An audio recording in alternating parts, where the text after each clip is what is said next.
Is divorce a sin? I'm going to get myself in trouble because the answer is a yes and a no, depending on the circumstance. That sounds bad, but you got to have to listen up here. So I just recently did a sermon in Corinthians, right? So this was, Paul was writing a letter, his first letter, well, the first letter that we have to the Corinthian church, and they had some questions. And one of the questions was, okay, what happens, Paul, if one of us, a spouse gets saved, but yet the other spouse remains an unbeliever? All right.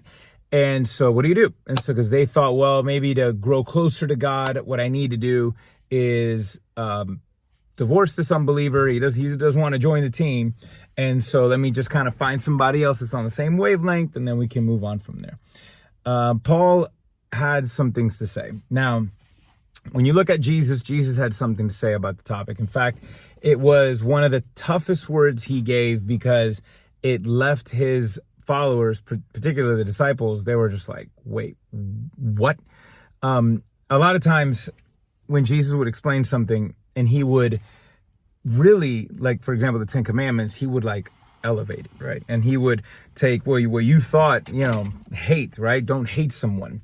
Well, hate is connected to murder. And so if you hate somebody in your heart, it's like you murdered them. Adultery too, he kind of upped it and helped us to realize that adultery does not start in the bed, it starts in the heart and what that is. And so he goes and has a lesson on marriage and says, no one should get divorced unless adultery, right? And for no other reason. Now, that was a big deal because traditionally there were some groups and camps, especially in that Jewish culture at the time of Jesus, which allowed men, which were the only ones who had the authority, or mostly the authority, to be able to divorce their spouse. The men were given freedom to divorce their spouse based on anything. All right. I mean, literally, they could have done, just woke up and burnt the toast that day, divorced. All right. They could have, gained a couple pounds, divorced. They could have, I don't know, just one day I'm just looking at you and, your toes bother me now. I don't know, divorce. And for any reason, not just whatever. I mean, for the silliest things. And that obviously put those divorced women in a problem in that society, a lot of different ways, emotionally, physically, financially. It was a big deal. And so not loving at all, because if they did it in that way, it was because they were selfish and they either wanted another option or something. And so they were like saying, well, you shouldn't get divorced unless, and then they kind of rebutted and said, Jesus, I thought Moses said we can get divorced. And like saying, no, it was never supposed to be the intent, because marriage is supposed to represent the covenant between us and God, and that it is supposed to be eternal, right? Even though there's a timeline on human beings and their lives, it's supposed to be until the end. And with God, there is no end. It's all infinity. So it shows that continualness of his commitment towards us. So divorce does not reflect the love of God. So divorce is wrong. It is bad. It is evil. Especially because of the ramifications. I mean, over and over again, studies more and more prove and show, with like half of all marriages ending in divorce now, the untold economic struggles and problems, the stresses, the trauma that it even puts on both participants and the kids. And so it's a big deal. It's a super big deal. So yes, it is evil. Divorce is evil. Divorce is wrong. It's not a good thing. And now, when Jesus kind of says this whole thing, they said, well, Moses allowed us to get divorced. And like saying, listen, he only allowed you to get divorced because of the hardness of your heart. And kind of, that was like a little, clap back in the sense of saying, you weren't going to listen anyways because of the way how stubborn you are. So he had to give you a kind of out. So that way it would be a little safer and better for the women, and in order to deter it. But it didn't, and they found their loopholes and they started going down to the same old yada, yada, yada.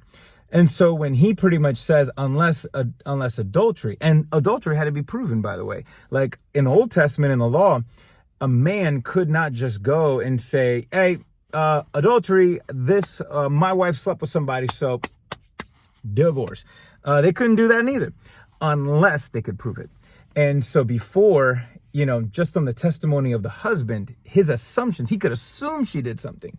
Without proof and without evidence, he could divorce her. But in this case, it's different. Like saying, unless without a shadow of a doubt.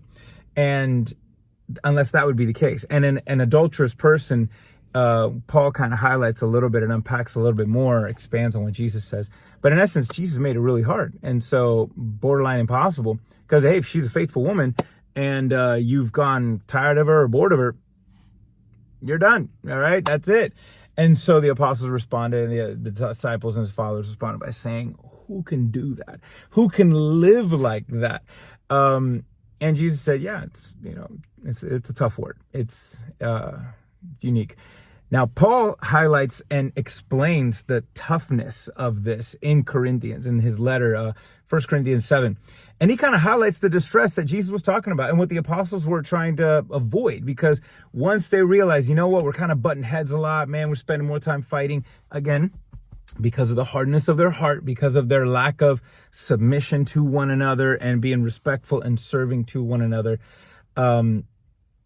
Paul highlights and says, yeah, this is why this is why the apostles were talking, the disciples were talking about who can live like that, because we got to not just put up, but live with and figure this out. That sounds like work. Yeah, see, marriage is work, but it is worthwhile work when done well, especially. It is very rewarding. It is rewarding work when done well. And so he's trying to, highlight those. And then he talks about, all right, but to the women, all right, and the men, if you have an unbelieving spouse, what do you do? And he says, if the person, the unbeliever, desires to remain, meaning they love you, they can agree to disagree on the Jesus thing, but they love you and they want to continue to do life with you and there's love there, then no, you can't divorce them because of religious preferences, all right? That does not, what's that called? What's the phrase that they always say? Irreconcilable differences over relationships.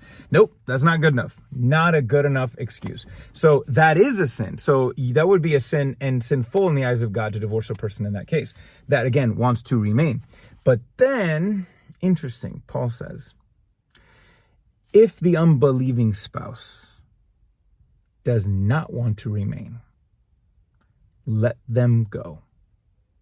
You are under no obligation before the Lord to remain in that context. So that's why I said, is divorce sinful? Well, I mean, divorce is evil. Yes, it is. And it has evil, horrible, traumatic, destructive ramifications. But there is a way in which divorce isn't necessarily done in a sinful way. And that's if the believer is not the one provoking it, pushing for it. So if the spouse, the unbelieving spouse, wants to divorce, meaning they don't want to remain in the relationship, okay? For them, it's a deal breaker. They don't want to remain. Then it is not a sin for a Christian to divorce that person. They are under no obligation. In fact, they can go and remarry if they choose to, only to a believer, Paul would add, if they choose to. And there's not even an obligation to get married after that. If they want to remain single at that point, go ahead. If you want to sign up and do round 2, then go ahead, whatever it is. But that's the implication. That's the goal. So that's a very encouraging thing if you know anyone who's ever been divorced. That if we want to, did I sin? Am I in sin? Well, if it's not in that context, then you are. But that's the beautiful thing about the blood of Christ, is that there's forgiveness for all things that if you recognize and ask of him. But if you're not, and you did everything you could, but the other person did not want to remain, and then back to even the Jesus thing with the adultery thing. If someone's adultery is a sign of, and if their habits and ways is showing, I don't want to remain. Because it's one thing to say, yeah, I want to remain, but I keep on I want to step out, and I keep on wanting to do this, I keep on to do that. That person's showing a habitual style and habitual act. And so, no, a Christian is not supposed to just put up with any form of abuse. And it doesn't mean that, hey, if they want to remain, but they're going to keep on wilding out, you can't do anything about it. Or if, with a physical abuse, Paul just says, if you have to leave that person because of maybe a physical abuse, you can't divorce them still if they, unless those instances that they don't want to remain. And so there's a lot of things to it, but ultimately, the blood of Jesus is enough to be able to restore hearts and restore lives, restore families. And so I just want to encourage you with that. Help others to process that. Share this with somebody that is either dealing with it, struggling with it, praying that God may encourage you guys today.